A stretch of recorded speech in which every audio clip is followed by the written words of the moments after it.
एकादशी के दिन तुलसी का उपाय सर्वश्रेष्ठ रूप में जाना जाता है। आप सभी को मोक्षदा एकादशी की शुभकामनाएं। आइए जानते हैं आपको इस दिन कौन कौन से उपाय कार्य करने हैं। पूजा विधि, शुभ मुहूर्त। इस दिन राहु काल, पंचक काल का समय भद्रा है, तो कैसे पूजा करें, संपूर्ण जानकारी इस छोटे से वीडियो में आपको प्राप्त हो जाएगी। बस आप अंत तक बने रहिएगा।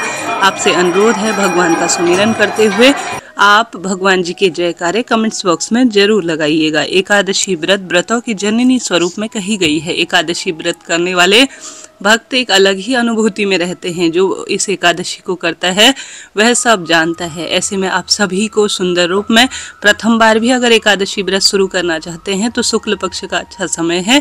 मोक्षदा एकादशी व्रत आप शुरू कर सकते हैं। इसके बाद खरमास पौष का महीना लग जाएगा तो फिर कोई भी नया व्रत शुरू करना नहीं ठीक होगा। तो ऐसी स्थिति में आप सभी इस सोमवार के दिन शुभ व्रत पड़ रहा है तो आप एकादशी व्रत नए सिरे से शुरू कर सकते हैं। इसे मोक्षदा एकादशी कहा जाता है, अर्थात पितरों को मोक्ष देने वाली और हमारे जीवन में एक सद्गति प्रदान करने वाली, मोक्ष प्रदान करने वाली यह एकादशी है। इसे गीता जयंती भी कहा जाता है क्योंकि इस दिन श्रीमद् भगवद गीता का सुंदर स्वरूप भगवान श्री कृष्ण ने अर्जुन को कुरुक्षेत्र के महाभारत के दौरान सुनाया था। ऐसे में आप सभी को इस दिन गीता जयंती के रूप में भी मनाना होगा, अर्थात गीता जी की पूजा का भी इस दिन विधान है। आइए जानते हैं क्या खाना है व्रत में, क्या नहीं। संपूर्ण नियम ध्यान से सुने। सबसे पहले एकादशी व्रत कब करना है, उदया तिथि का मान रखते हुए और द्वादशी मिश्रित एकादशी शास्त्रों में कही गई है गृहस्थ जनों के लिए।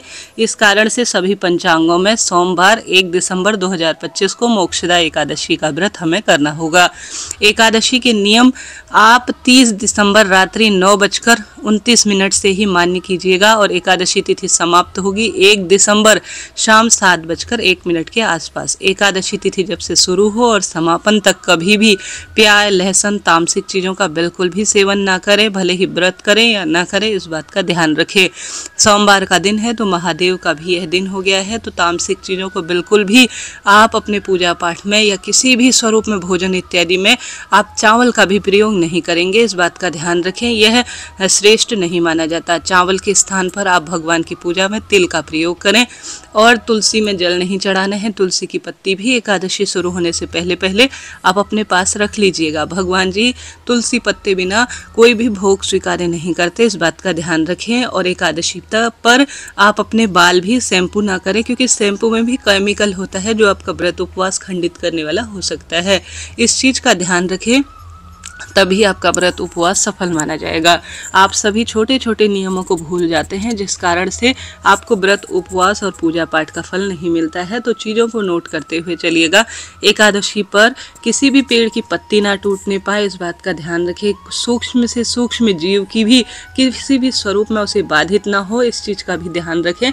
ऐसे में डीप क्लीनिंग अपने घर की ना करें, आज ही कर लीजिए। सोमवारी एकादशी के दिन आप बिल्कुल भी चीज़ों से परहेज कीजिएगा। बस हरि चिंतन आपको ज़्यादा से ज़्यादा करना है, इस बात का आप ध्यान रखें। इस बार पंचक का साया है तो पंचक तो हर स्वरूप में देखिए अलग अलग पंचक के चरण, नक्षत्र और उनके दिन बार के अनुसार प्रभाव कहा गया है। तो इस बार जो पंचक शुरू हो रहे हैं वह शायद बुधवार या गुरुवार से शुरू हैं, तो यह पंचक बिल्कुल भी अशुभ नहीं है। इन पंचकों में सभी शुभ और नए कार्य की शुरुआत की जा सकती है, तो बिल्कुल चिंता टेंशन ना करें। अब आप सभी को कैसे अपनी दिनचर्या रखनी है उससे पहले व्रत पारण का समय बता दो। देखिए हम सभी व्रत करेंगे सोमवार और 1 दिसंबर के दिन, तो फिर हम 2 दिसंबर को अपने व्रत को खोलेंगे। तो व्रत खोलने का जो समय रहेगा वह मंगलवार की सुबह 7:08 से 10:33 के आसपास है। तो इस शुभ समय में हम सभी व्रत को खोलेंगे। व्रत करना जितना आवश्यक है उतना ही आवश्यक है व्रत को खोलना, तो चीज़ों को नोट करते हुए चलिएगा। इसके साथ ही आप सभी को दशमी की यह व्रत महाव्रत है।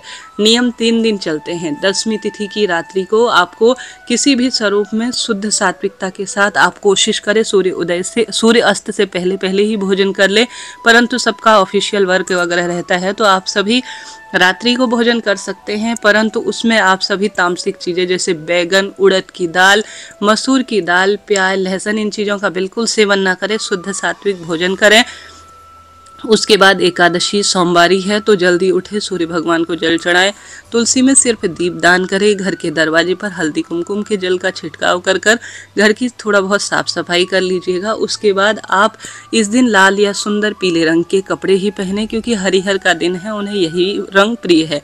लाल या पीले रंग के ही कपड़े पहने, सुंदर रूप में इसका प्रमाण देखा गया है।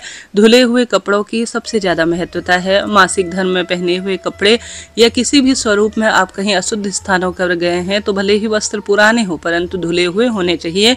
हरि कीर्तन करना है। ओम नमो भगवते वासुदेवाय, श्री शिवाय नमस्तुभ्यम महामंत्रों के जाप की प्राथमिकता देनी है। झूठ, छल, कपट, निंदा इत्यादि राग द्वेष से अपने आप को बचा कर रखे। यही एकादशी व्रत के नियम का सबसे बड़ा विधान शास्त्रों में कहा गया है। इसके साथ ही इस कार्य को करने के बाद आप सभी जो फलाहार इत्यादि है या जो भी आपके पास है, आपका व्रत है, भगवान जी का व्रत नहीं है, तो भगवान जी को आप सभी चीज़ों का भोग लगाएं, तुलसी पत्र जरूर रखें।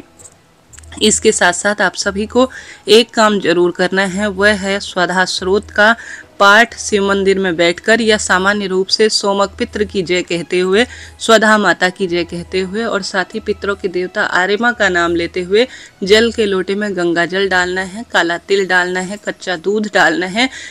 कच्चे दूध का संबंध चंद्रमा से होता है, गंगा जल का संबंध पितरों से होता है, काले तिल का संबंध मोक्ष देने वाले कार्य में माना जाता है। इन सब चीज़ों को आप डालकर आप सोमक पित्र की जय, पितरों के देवता आर्यमा की जय, स्वधा स्वधा स्वधा बोलकर इन तीनों का सम्मिश्रण जल शिवलिंग पर जरूर चढ़ाएं। ऐसा करने से चंद्रमा की कुंडली में स्थिति मजबूत बनती है, संतान प्राप्ति होती है, पितृदोष मिटता है और हर स्वरूप में सुख देने वाला यह कार्य माना जाता है। यह कार्य करें। साथ के साथ मार्गशीर्ष महत्व में लिखा गया है कि इस महीने चंदन की महत्वता है, तो शिवलिंग पर बहुत सुंदर तरीके से आप चंदन समर्पित करें, पूरे शिवलिंग का चंदन से श्रृंगार करें, लाभदायक माना जाता है। इसके साथ ही पीपल वृक्ष की पूजा और बेलपत्र वृक्ष की पूजा और बेलपत्र पीपल वृक्ष की जड़ में दीपदान सर्वश्रेष्ठ सुखों की अनुभूति कराता है। यह कार्य आप जरूर से कीजिएगा। जैसा कि इस दिन भद्रा का साया सुबह से लेकर रात्रि तक रहने वाला है। देखिए, भद्रा पूजा पाठ को प्रभावित नहीं करती है। पहले से आप एकादशी व्रत करते आ रहे हैं या पूजा पाठ का नियमित कार्य करते हैं, हवन मंत्र जप करते हैं, तो भद्रा का कोई भी दोष नहीं है।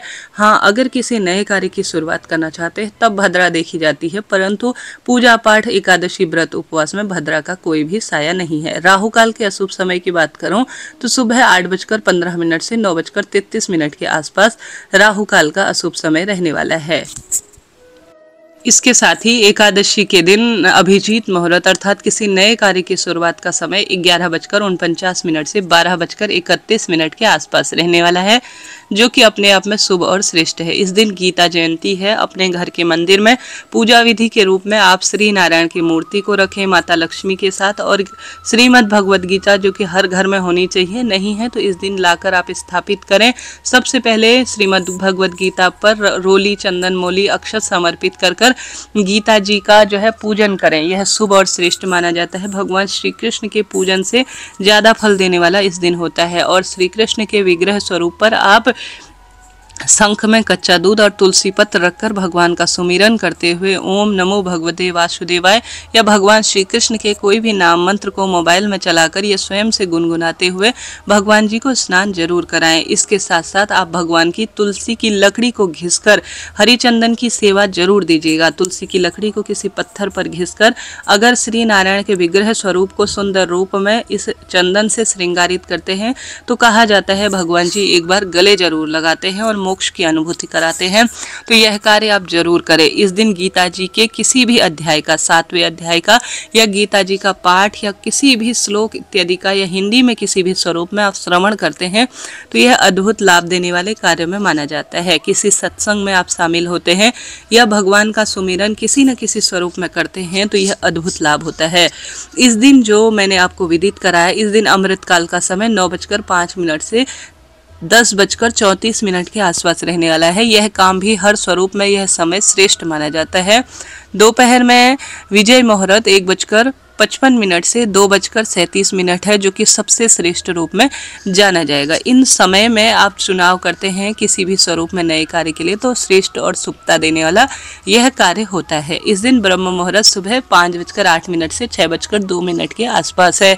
सूर्य उदय 6:56 के आसपास है। प्रातःकाल पूजा का शुभ समय सुबह 5:35 से 6:56 के आसपास रहने वाला है। शाम की पूजा का शुभ मुहूर्त 5:24 से 6:45 के आसपास है। इस तरह से आपको कार्य करना है। तुलसी का उपाय अपने घर के मंदिर में आप इस तरह करें कि भगवान जी के समक्ष जल का लोटा जिसमें तुलसी पत्र आपको जरूर रखना है, पूरा दिन रखना है, शाम को इसे ग्रहण करना है जल को और घर में छिड़काव करना है। यह श्रेष्ठ और शुभ माना जाता है। तुलसी की मिट्टी को मस्तक पर धारण जरूर करें। तुलसी की लकड़ी को घिसकर हरी चंदन बनाकर भगवान की सेवा करें। तुलसी की लकड़ी को रुई या कलावा में डुबोकर कच्चे सूत के साथ भगवान जी के समक्ष घी में डुबोकर अगर तुलसी की लकड़ी का दीपदान किया जाए तो सर्वश्रेष्ठ सुखों की अनुभूति करता है। तो इन कार्यों को आप जरूर कीजिएगा। पूरे दिन हरि कीर्तन कर आप दूसरे दिन संभव हो जागरण नहीं कर पाते हैं तो भगवान के समकक्ष सो जाएं। पूरे दिन भर में हरि कीर्तन करें, श्रीमद् भगवद गीता का पाठ करें, श्री सुक्तम का पाठ कर सकते हैं, विष्णु सहस्त्र नाम का पाठ करते हैं, राधा राधा नाम जाप करते हैं तो सुंदर परिणाम देता है। दूसरे दिन जो मैंने आपको व्रत पारण का समय बताया अर्थात मंगलवार को ही प्रदोष का व्रत किया जाएगा जिसे भौम प्रदोष व्रत कहा जाता है और इसी समय द्वादशी पर ही हमें अपने व्रत को खोलना होता है। व्रत खोलने से पहले अपने घर की रसोई में चावल जरूर बना लीजिएगा। चावल का भोग भगवान जी को द्वादशी पर लगाया जाता है। तुलसी पूजन किया जाता है। गौ माता की विशेष सेवा एकादशी और द्वादशी दोनों दिन करें अर्थात गौ माता के लिए भोजन जरूर निकालें और साथ के साथ आप सभी सुंदर भाव सच्चे मन से दूसरे दिन द्वादशी पर जो मैंने समय बताया व्रत खोलने का उसी समय अपने व्रत को खोलिएगा। लाभ अनंत गुना मिलता है और भाग्य की रेखाएं प्रबल होती हैं। व्रत खोलने से पहले संभव हो तो पंडित जी को भोजन कराएं। ऐसा न करा पाए तो एक समय का सीधा अर्थात भोजन सूखे स्वरूप में दान दक्षिणा के साथ आप निकाल कर अर्घ रखकर तुलसी पत्ता खाकर या चावल ग्रहण कर या चने की दाल के साथ अपने व्रत को खोल सकते हैं। ठीक है जी, इस तरह से यह एकादशी की संपूर्ण बात मैंने आपको बताई। जरा सा भी वीडियो उचित उपयोगी रहते हैं तो राधे राधे लिखे। कोई प्रश्न हो तो वह भी आप पूछ सकते हैं। आपका अपना चैनल है। एकादशी व्रत व्रतों में सबसे उत्तम है। इस दिन किया गया दीपदान, अन्नदान, जलदान, गौ सेवा और पितरों के निमित्त किसी भी सुंदर पाठ का श्रवण भाग्य उदय करने में सहायक होता है। तो ज्यादा से ज्यादा हरि कीर्तन करें, भाग्य की रेखाएं प्रबल हो रही। दीपदान के रूप में आप महादेव के मंदिर में दीपक लगाएं, तुलसी में दीपदान करें, पीपल वृक्ष की जड़ में दीपदान कर घर की रसोई में पितरों के निमित्त दीपदान करें, घर के द्वार पर दीपदान, श्री नारायण के मंदिर में दीपदान, तुलसी की लकड़ी का दीपदान हर स्वरूप में सुखद अनुभूति और श्रेष्ठता का फल देता है। तो यह श्रेष्ठ कार्य आपको जरूर करना है। लाभ तो आपको होना ही है। इस तरह से यह जानकारी थी। वीडियो उपयोगी रहती हैं तो राधे राधे लिखें। कोई प्रश्न हो तो भी आप पूछ सकते हैं। प्रश्न आता है सोमवार और एकादशी व्रत एक साथ कैसे करें। देखिए कोई दिक्कत नहीं। पहले महादेव की पूजा करें, फिर श्री नारायण या पहले श्री नारायण फिर महादेव की पूजा विधि विधान से करें और पूरा दिन फलाहार, चाय पानी, आप ड्राई फ्रूट, दूध इत्यादि ले सकते हैं। कोई दिक्कत की बात नहीं। बस सोमवार व्रत में शाम को व्रत खोल लिया जाता है परंतु एकादशी व्रत में शाम को व्रत नहीं खोला जाता है। ऐसी स्थिति में सोमवार और एकादशी दोनों व्रत का सुंदर फल आपको मिले तो आपको फलाहार ही इस दिन पूरे दिन और रात्रि लेना होगा। अब दूसरे दिन आप भगवान जी अर्थात सोमवार का प्रसाद खाकर ये और एकादशी व्रत का प्रसाद खाकर अपने व्रत को खोल सकते हैं। तो इस तरह से यह जानकारी थी दोनों व्रत के नियम की। आशा है, उम्मीद है आप वीडियो को समझे होंगे। कोई प्रश्न हो आप कमेंट्स के द्वारा पूछें। आपका अपना चैनल है, सब प्रश्नों का उत्तर आपको मिलेगा। कमेंट्स बॉक्स में राधे राधे जरूर लिखें। कोई प्रश्न हो तो भी वह पूछें आप। राधे राधे।